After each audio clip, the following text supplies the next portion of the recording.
Morning, everyone. So, waited moment to rise where we actually start the Gemara after having worked our way through the Mishnah. And the Gemara embarks on a series of questions, basically, Kol Shu L'may Chazia, the Gemara asks. The Mishnah taught us a principle that Boneh Kama Yivna V'Yechayev, and the answer is Boneh Kol Shehu, even if you just build a Kol Shehu Yochayev. Asks Gemara, but on earth is a Kol Shehu worth? How can a Kol Shehu be worth anything? What does a Kol Shehu achieve? And then Gemara gives a number of suggestions. And we will look at some of these suggestions in more detail. But for now, all I want to say is that the Gemara seems to think that a suggestion works only if there's two criteria fulfilled. It's both a Kol Shehu in normal human need and a Kol Shehu in the Mishkan. And we've spoken about this before, how to qualify as a melacha, in a sense, you need two criteria. You need that it's one of the creative acts that took place in the Mishkan, number one. And number two, that in human needs, it's a significant activity. There are all sorts of things that took place in the Mishkan that aren't in human needs a significant activity. And we've seen this again and again throughout the Sukkahs, that the Gemara, in order to be a melacha, you need it both to be a melacha in terms of Mishkan activity and halacha in terms of human activity. And sometimes the two are not identical. For example, the way to label meleches mavashel or ofer, baking or boiling, in the Mishkan would be mavashel, boiling, because they used to boil some amonim. But in the human needs, ofer, which is baking of bread, is more significant. In the Mishkan, zerei would come ahead of chorish, but in human needs, chorish comes ahead of zerei, or the other way around, and so on and so forth. We saw sort of many examples of that. What's unique a little bit in our Gemara is that it's applying this to the concept of shiurim, the measure, how much of the melachot you have to do to be chayiv. We don't find anywhere that, I don't know, the share of melachos of eating and food is a grogeres. We don't find anywhere that the Gemara says, where do we find a grogeres in the Mishkan? Where do you get the share from the Mishkan? And the answer is because the share doesn't come from the Mishkan. The melacha comes from the Mishkan. The measure of the melacha, how much you have to do to be chayiv, is halacha Moshe Sinai. But we've already explained that Kol Shehu in our Mishnah isn't, the whole point of Kol Shehu is that it's not a halacha Moshe Sinai type share. It's not that there's a tradition of a fixed share and that's how much you have to do in order to be chayiv for the melacha. It's an absence of a share. And Kol Shehu means anything that has some degree of significance, a sort of marginal, minimal significance, as long as it has a significance. Kol Shehu doesn't mean anything. It doesn't mean a micrometer, a microgram. It means something that has some weightiness to it, minimal achievement. The concept of a share, halacha Moshe Sinai type share, is that it's always top down. There's no logic to it, that it's always arbitrary from a human point of view. In other words, the concept of a measure of something is that achievements build up. You have a little bit and then more and more and more. And at some point you have to draw the line of saying this is significant enough. There's no inherent human basis of drawing the line at that point. It's halacha Moshe Sinai. It's top down. So a mechitza has to be 10 tefachim. If you have a mechitza of 5 tefachim, it's somewhat of a boundary. If you have a mechitza of 8 tefachim, it's more of a boundary. If you have a mechitza of 15 tefachim, it's yet more of a boundary. It's a spectrum type concept. I mean, maybe there'd be an upper limit. Maybe, there'd be no points for humans having mechitzas more than 50 amas tall. What difference does it make to them? Or maybe there'd be a lower limit if it was just a tiny ripple on the ground. It'd be so insignificant it wouldn't affect us. But basically, it's a spectrum concept. And the halacha Moshe Sinai draws the line at 10 tefachim. There's no svara that you can come up with as to why 10 tefachim is the significant amount. It's just somewhere along the line you have to draw a share. And basically speaking, that's the concept of halacha Moshe Sinai share. The Mishnah is talking about a kol shu. So in kol shu, which is a different type of share, it's in a sense a human-generated share or a reasoning-generated share, because there is no halacha Moshe Sinai share that Chazal received, and therefore they understood the degree of the melacha is anything which has, as long as there's minimal significance. Kol shu doesn't mean minimum, it means minimal significance. As much as it is kol shu, as much as there is. So as soon as you have something there, that's enough to be the melacha. How something is something? Well, we have to see what has some minimal human significance that's also found in the Mishkan. That's basically the genre of what the Gemara is discussing over here. I suppose I'll contrast that with, and I think I printed the Ritva maybe. I printed the Ritva at the bottom who makes this point. So the Ritva at the bottom, the last Ritva on the page says, even though we learn the melachos from the Mishkan, we don't learn the shiurim of the melachos in the Mishkan. Does everyone have a chance to look at the source sheets a little bit, or so on? If not, don't worry. I'm just going to take one lines from them, but do try and please and catch up, so that you do see these. So he says we learn the melachos from the Mishkan, we don't learn the Shiurim. Ki Shiurim asurim nachachomim. Hacha I do the bin in kolshu. Since here we're dealing with bin in kolshu, lo mashma del havi chashiv melacha. And a kolshu doesn't seem to be enough for melacha. It's v'chin on the Mishkan. We need to balance it on the Mishkan. His answer isn't entirely clear what he means by his answer. But he's definitely asking our question, which is why do we suddenly have this discussion over here and we don't have it elsewhere in melachas? And his answer is something around the area of because kolshu has to have some human significance, and the Gemara is bothered that kolshu doesn't have any human significance, and therefore it's trying to work out what sort of what is opinion that's a centimeter tall worth. What does it do? And the answer is it has some minimal construction feature. It's a place to store needles or the like. That's I'm not quite quoting the Ritva accurately because I don't really understand his answer properly. But his question is definitely around this, and his answer is somewhere in the territory of hopefully somewhere in the territory of what we are saying. Okay, so that's a sort of hakdama to this.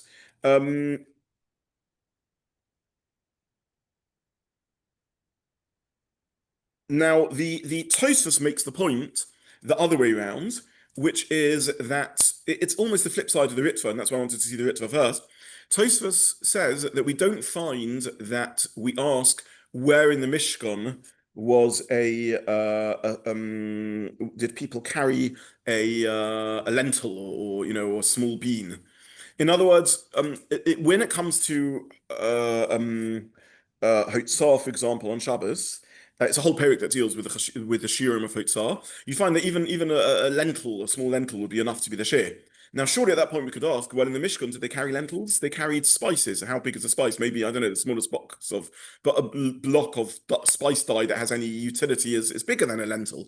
We don't find the Gemara bothered by any of these questions. And again, I'm slightly misquoting. I'm just going to point here, so just muting everyone. I'm slightly misquoting Tosfos's answer. Dafka Hachi says it's wichtig for Rishid David the Kvasim Mishkan. Mishum de Lochash Binyan Kolshu, because without it, it's not called a binyan at all. Avamoti it on Pelas Kolshu Svaru Hudu Mechayev. So Tosfos is giving an answer as follows. He says that it makes sense that even a tiny quantity of food, it's a svara that you're chayiv for. Because even a small quantity of food is food, right? So you take one peanut out into the street, well, that's carrying because people eat a peanut as a little volume of food. Whereas with binyan, we're bothered by culture, it doesn't seem to have any chashivas at all, and therefore we say, well, at least we need to find it in the Mishkan. So I'm not actually sharing with you anything I'm entirely clear on. This is a little bit fudgy in my mind, this whole business. But I'm sharing with you my own komis and somewhere in the landscape of what's going on in our sugya. So just briefly to summarize, we find three types of shiurim in melachos, basically. We find melachos that have halacha l'mishum Sinai type shiurim, like Grogeres. And then perhaps also the need for two of everything, two oisius maybe. Why two oisius? Why not three, why not one? Maybe I'm wrong here, I don't know. But I think that's also that sort of shir. Then we find hotzah shiurim, where basically the Gemara in Perek Hamatzniah goes through human use and works out the smallest reasonable use of things.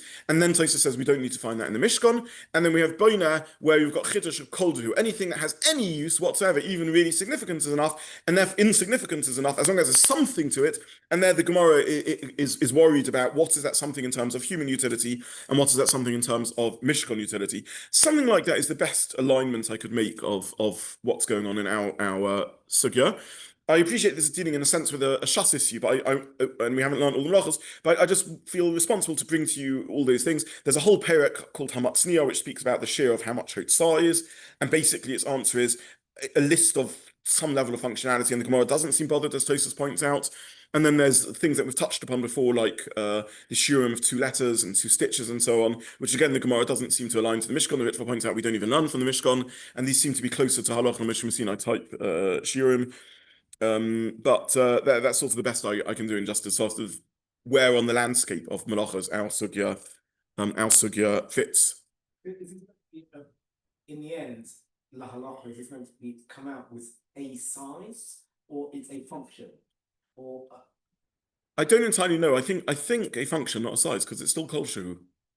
So some degree of very minimal functionality would be enough.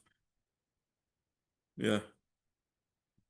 I don't know. To get to a functionality, that's not really a size at all. Yeah, I've often wondered what would happen nowadays with microengineering and so on, where literally using tiny robots, which can be the size of a few molecules.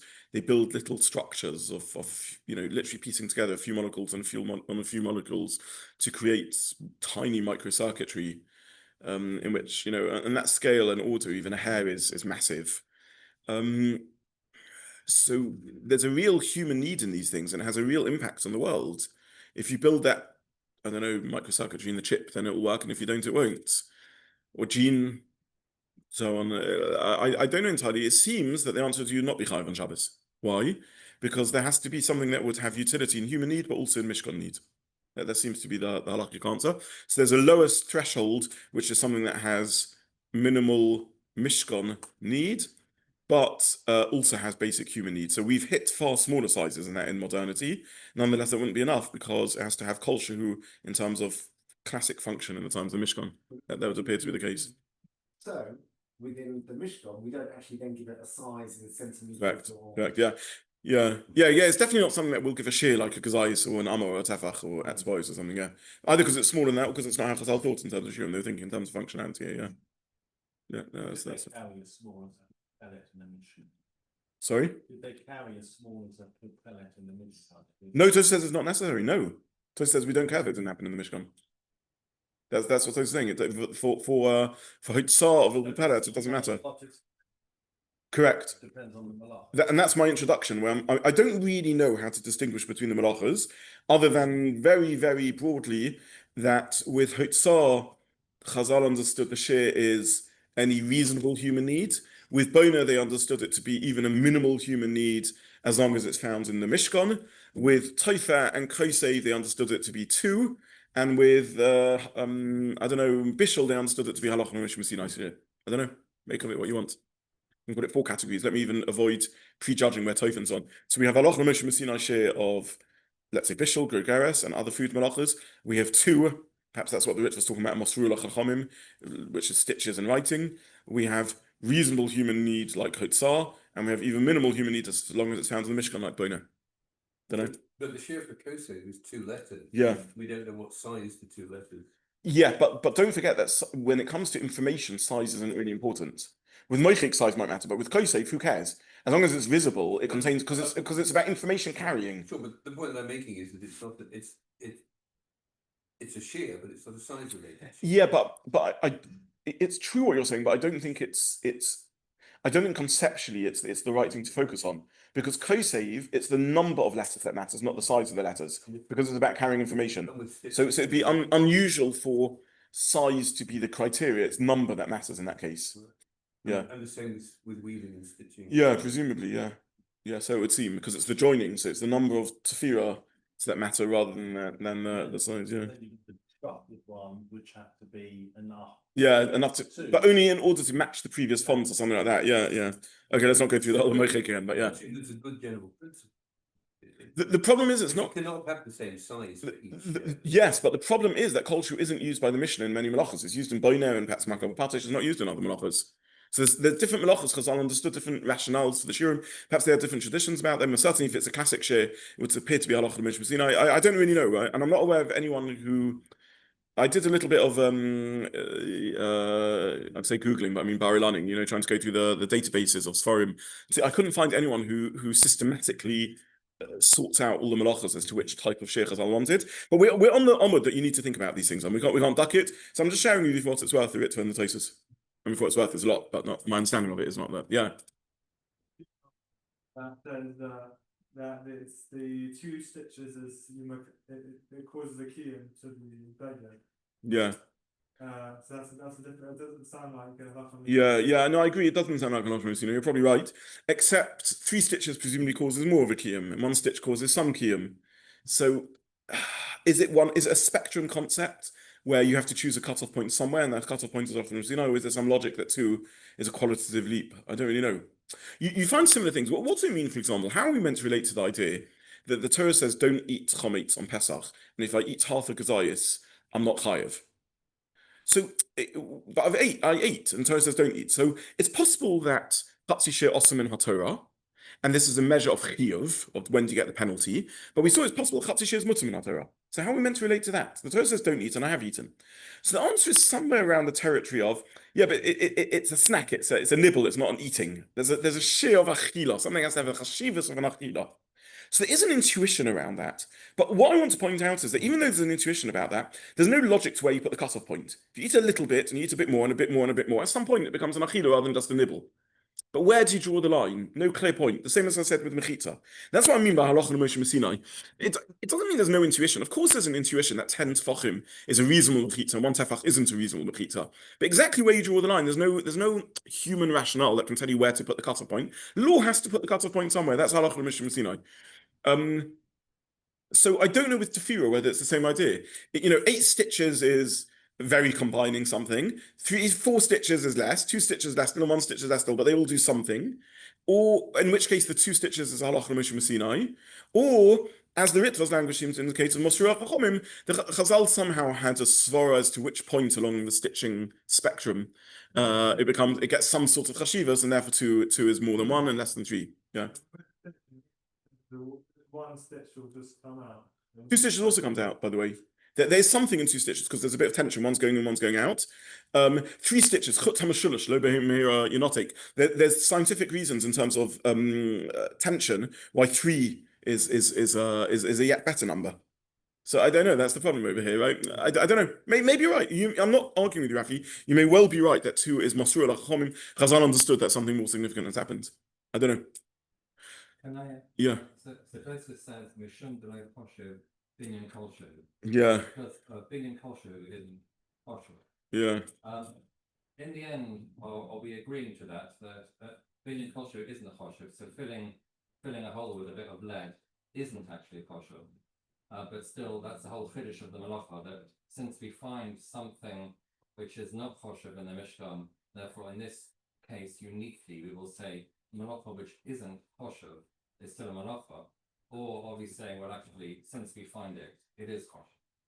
I don't know, and I don't know if the question is semantics or real either.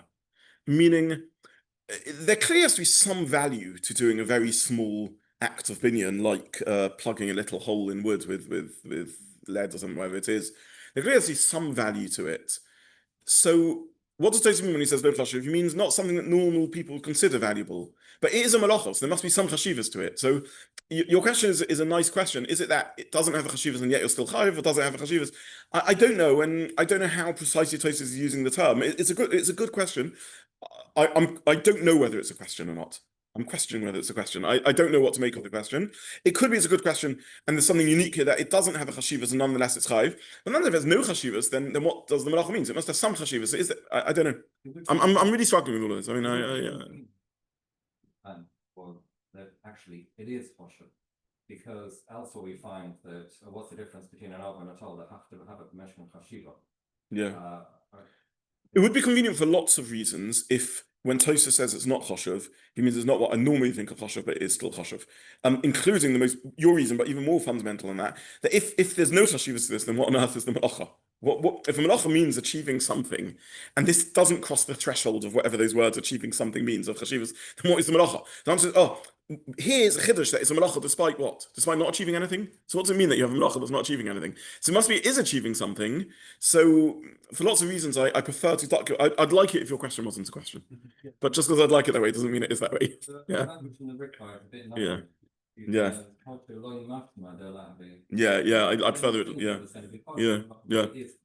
And by the way, for those who are interested in sort of the development of halacha, there's a consistent pattern of Ritva. The Ritva was a student of the Balei Tosfos. The Balei Tosfos were northern France based, but eventually the Spanish Jews became honorary Balei Tosfos. They adopted the way of thinking of the Balei Tosfos. The Ramban was the first and perhaps the greatest of those. The Ramban is a student of the Rashba, the Rashba is a student of the Ritva, and the Ritva again and again and again tidies up the language of Tosfos like this and makes it a little easier to understand. So yeah, it's a well spotted diuk and very, very, very typical of the Ritva in how he'll quote an idea. Yeah. Okay. So I mean, and I was making an important point. Does Tosfos mean it's not chashuv at all? but it's enough that we find in the Mishkan. It's not chashuv at all. What's the melacha? Can there be melacha? It's not chashuv at all. The Ritzah says it's not what we would have thought of as chashuv. Okay, great. That's much easier, and that's the difference over here. We wouldn't have thought chashuv is chashuv, but the answer is, of course, it's somewhat chashuv still. It's still doing something. Okay, little bit of a confusion. Okay, so that's that's the thing I want to say. The next thing I want to say is I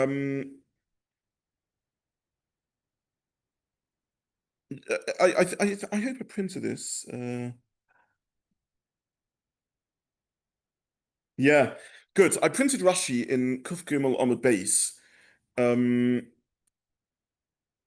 That talks about. I see there's a number of typos in my printing. Forgive me. The Piscurid was meant to be a headline, but seems to have merged in. And Rashi. Okay. Either way, Rashi in Kuf Gimel Amud Beis says that talks about the issue of two letters being a melacha. I assume you saw this Gemara and Sukkah when you learned Kosev with Rabbi Lawrence. But basically, the Gemara says that if you write Shem Mishiman, or you're chayav, even though it's incomplete, because you're planning to write Shimon. Nonetheless, you wrote two letters. The two letters have some meaning. Therefore, you're chayiv, right? And then there's a discussion in the Gemara, and it ends up as machlokes Rishonim if the two letters don't have a meaning, etc. How to deal with that? But either way, if the two letters have a meaning, that you're chayiv for. Now Rashi says similarly if you do two stitches, and now Rashi is bothered by, but I don't understand. You're not planning to keep it like that. Shem Mishiman is incomplete. Two stitches from beged is incomplete. Ein Adam Oreg answers Rashi. Ein Adam Oreg beged b'yom echad. No one weaves a whole garment in one day, and therefore it is deemed a significant melacha, even if you do an interim stage. Okay, so Rashi over here is saying that if you do a partial melacha, that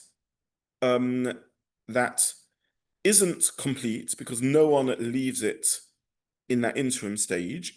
Nonetheless, you can be chayav because that's how constructive work takes place. You build in bits and pieces, right? Anyone who's ever had builders knows that they don't build a building in a day, but they do it sporadically in bits and pieces. So this is how melachos work, and therefore you are chayav as long as you've done something, even though not everything. So how do we fit that into our Gemara, where the Gemara asks L'may Chazi? Maybe the answer is it's not Chazi for anything. I mean, two stitches in a beged is not Chazi for anything, seemingly, or two threads is not Chazi. And nonetheless, the Gemara then never asks there L'may Chazi two stitches, and nonetheless you're chayiv in the melacha because you've done something which is a reasonable step on the way. How does this fit in with our sugya? Let me ask you another question. How does that Rashi over there fit in with our sugya, which says melachot miskayemes? And Rashi said, kol osim melachot miskayemes, sheish miskayemes kiyotze. Some leave as is. Rashi with weaving says, ein adam orig beged b'yom echad. No one leaves it like that is. We saw Rashi on the next Amud, on Kuf Gimel Amud Aleph, who said,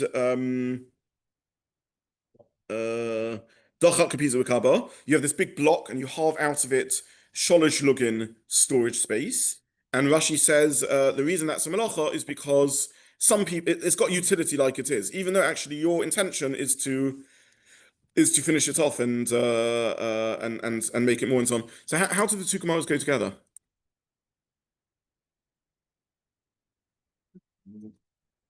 Your intention was originally to dig the hollow up a bigger thing. You hollow a part of it. That's equivalent to your intention to sew a whole garment, and you sew two stitches. But Rashi says the reason they're chayiv is because yesh shemekaymin kain, or with us he says the same idea, and then he says ein adam orig beged. Sorry, he says so there he says sorry ein adam orig beged seems to say that no one leaves it like that. Sorry, I'm slightly misquoted Rashi. There's no one seems to leave it like that. So is a kiyum of coming back the next day enough or not? Yeah. Okay, I spent a lot of time on this until I think we're making a mistake over here. I think that there's another unique feature of Boneh.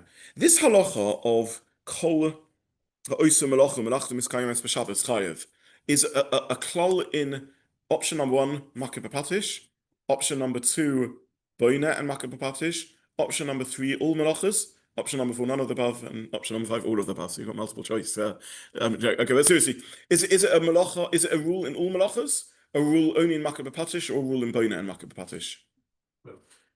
All cultural melachos. Okay, so the Rambam, who translates the rule completely differently, as it's about how long-lasting does the melacha need to be, learns it's not just a rule in Boneh, makeh b'patish, it's a rule in all melachos. And the Mishnah brings it and so on and so forth. Someone, I think it was Jeffrey, asked, why is it in our Mishnah? Because our Mishnah is a Mishnah about Boneh. Rashi says, no, it's a rule about how long things, not a rule about how long things last, but a rule about what's your achievement. Now, it could only be going on makeh b'patish, you could read it like that, or makeh b'patish and Boneh. I think Rashi's learning on makeh b'patish and Boneh, and I think Rashi's saying with those melachos, this is the only place where we find the Gemara discussing these things. So I think this is, the next point I want to make is, besides Boneh being unique in the nature of its share, linked to that is, it's unique in the nature of whether you would have to leave it like that. Again, Tofer has a share of 2 threads, Kosef has a share of 2 letters. Mavashal has a share of Grogeres. These are shiurim, so we don't care whether this is a logical point to stop or not. You've achieved something. There's something has to have some utility, but maybe its utility is that add it together with another bit and another bit, and another bit will become useful. And you can't ask on a share of 2 letters or 2 threads or halacha and Sinai that no one stops to that point. Who cares whether anyone stops or not? That's the share that's given. There is one melacha which has a unique share of kol shehu. Kol shehu means human utility. Now we have a sort of halachic philosophical question. Does it mean utility in that it makes up a step towards the end goal, or does it mean utility that in and of itself some people leave like it? The answer is, Rashi says, some people have to leave it like it, and therefore the Gemara asks, Lamai chazis.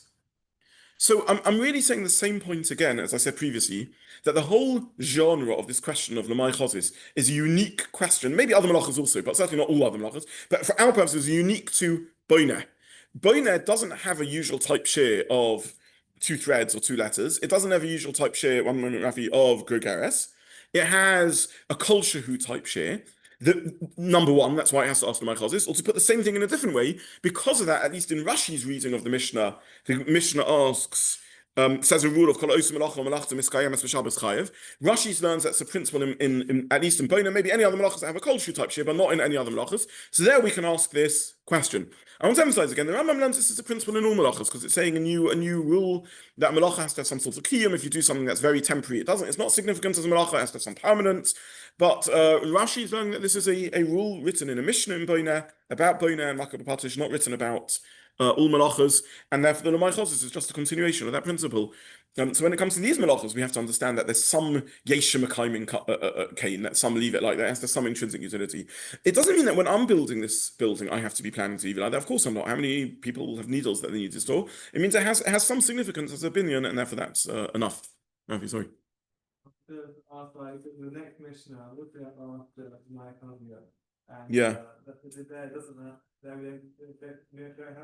maybe the Zerkal not going on that Mishnah. No, the next Mishnah, our Mishnah is about kol shehu. The Mishnah begins a churish kol shehu. That's why I said there's not just Boneh. There's a handful of other melachos that also are kol shehu type melachos. So since we have a churish kol shehu, that's the same thing. Again, it's the same Mishnah. So there's a handful of melachos. Boneh is not the only one. There's several melachos who their measure is kol shehu, which is a non-measure. And then there's melachos which have a share of 2, which the Ritva seems to say is masur lachachomim, and then melachos which have a halacha and not all melachos are identical. That's the best I can come up with. It's not I can come up with. It's there in the Gemara. I'm not making a mistake about the facts. I don't know how to explain it, but the facts are there's different sorts of shiurim, and a maichazi is a kol shehu type melacha share, and that's where we have this principle of mekayim. That's the sequence of mishnayos, at least the first 2 mishnayos over here in our perek. Okay, I see we've run out of time, so we'll stop there. I'll just leave you with a bit of homework, which is, I mentioned the Piskei Rid. I reprinted it over here because I wanted us to see it again. How would the Piskei Rid learn this Gemara? I have a 4-word answer to that question. I do not know, but I wait to hear if anyone does. So just a brief word about the next couple of shiurim. For good reasons, Baruch Hashem, but unfortunately I'm not able to be here on Tuesday. I have a chasna. Next Sunday is Shiur B'Tammuz, but if everyone's up to it, I'd love to learn. It's still early in the fast day, so if we can cope without caffeine, then let's try and learn Sunday, if that's okay with everyone. Yeah. Sorry, what? We're starting later and it's block. Right, yeah, well, there'll be longer shacharis. So, okay, so I mean, yeah, people can choose. I think this chaburah should keep going. We will be honored with a visit from Rav Lachman, the Rosh Yeshiva of one of the Rosh Yeshivas of Kerem Yavne, phenomenal Talmud Chacham. Davening will finish later because of the slichas. So I suppose learning will only start about 9:30. When those who wish to obviously can go to Rav Lachman, but I think we'll learn at 9:30 and or go to the early minyan. Yeah, those who want to go to the early minyan. And then and I'll try and give Shiur at 10. I think unless people let me know during the week that no one wants that, I'm going to work on that premise. Okay, shkoyach everyone. Thank you very much.